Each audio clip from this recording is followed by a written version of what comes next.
Hello and welcome. I am Brookerton, and this is my channel. The project you're about to see me endeavor to make was initially meant to be a double project with a pair of frilly bloomers that may or may not be up on this channel sometime before or after this video is uploaded. I don't know. Nevertheless, this pair of gingham shorts that I set about to create became a 1950s play suit that you, for the low price of nothing, can make alongside me. And without further ado, the video. For the shorts, I duplicated a pair of shorts that I like the fit of. They're slightly flared and they're longer because you can always make a pair of shorts shorter. It's a little harder to make them longer. And I'm personally not always ready to wear short shorts.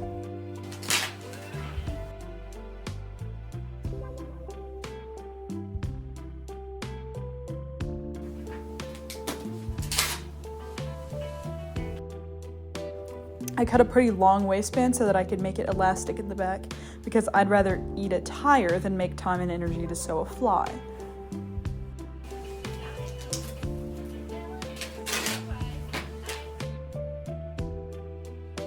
Then you're going to want to sew up the butt crack of the back and the butt crack of the front, I guess.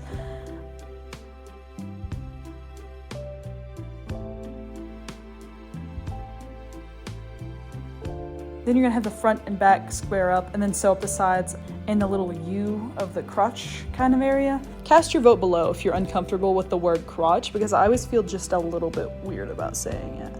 Just let me know in the comments. Then I tried it on and my vision began to change.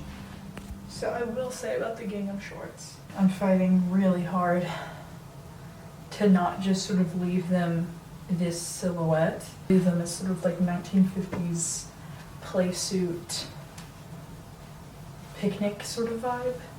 But I'm gonna try and stay on task. But I like them, but that's what we're working with. I committed to leaving the shorts long, and I added a splash of lace to match that level of femininity that I'm going for. I marked where I wanted the lace. I took the scenic route and I did it by hand. I did whatever this stitch is all the way around it. This is what it looks like on the inside, and that makes me very excited. Then I decided to line the shorts with some muslin to add a little more structure.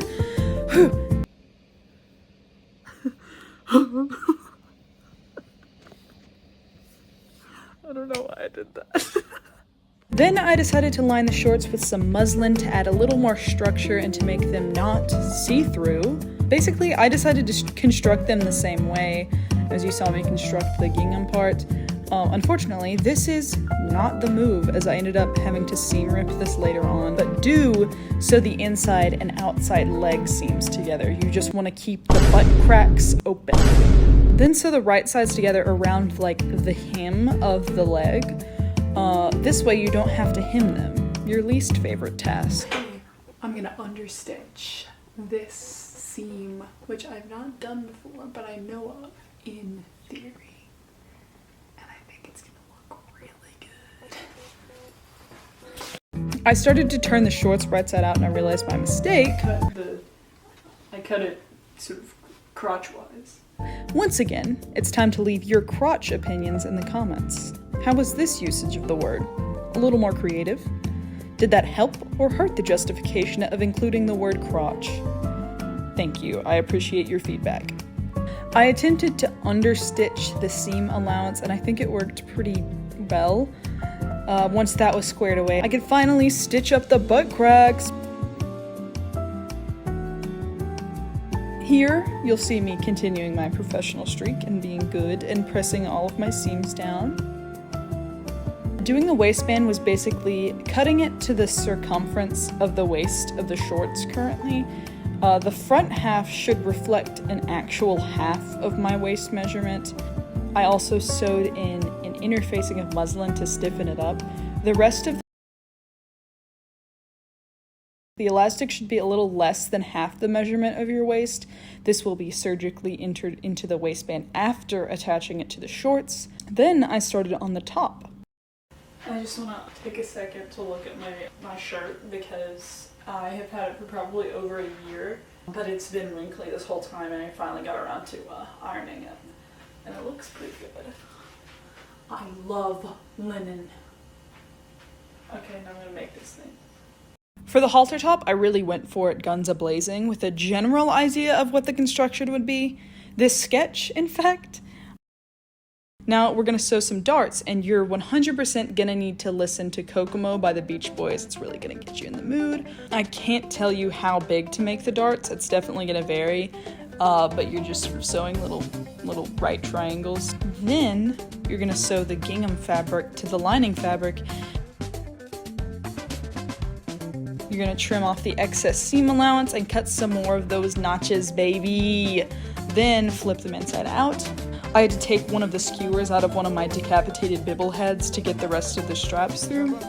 Then iron it as flat as you can. Then I serged the bottom of it. Here you can maybe catch a glimpse of how I did the waist. It's basically just a long rectangle. The only notable thing is that I serged a piece of the gingham to the lining so you wouldn't be able to see the lining underneath the buttons. Oh yeah, I'm using buttons as closures, but you will not be seeing me put those onto it. So I guess you can imagine the rest of the construction because I just can't wait to show you the finished product. Finished product. Finished product. Are you recording? Yeah. I had to be barefoot. I hope I don't step on a bee.